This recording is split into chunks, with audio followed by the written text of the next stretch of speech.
I'd like to hold comment dyan, ma'am. Kasi napapansin ko, base lang din naman sa balita, nagbabago-bago yung sinasabi nila. Hindi ko lang alam kung nasusundan ninyo. Nagbabago-bago yung sinasabi.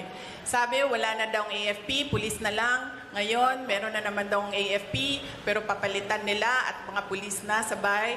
So, hindi sila nagpaplano ng maayos.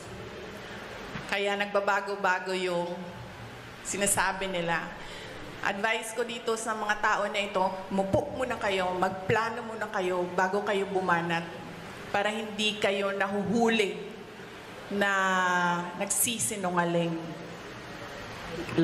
Sa katudala, Sara Tulabi of FEBC. Pag gumaganyan ba ako na aapektuhan yung sound? Okay. Good afternoon, VP. Since natanong na po yung isang tanong ko, ito na lang po.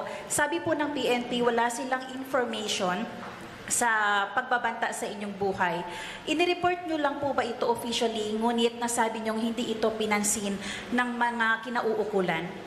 Ma'am, nakakahiya sa buong mundo na ang Philippine National Police natin, who by the way has intelligence funds, hindi alam ang mga pangyayari sa ating bansa.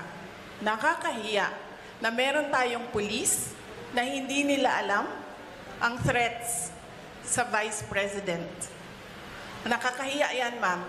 Huwag sila magsasalita ng ganyan kasi nagpapakita yan ng incompetence ng Philippine National Police.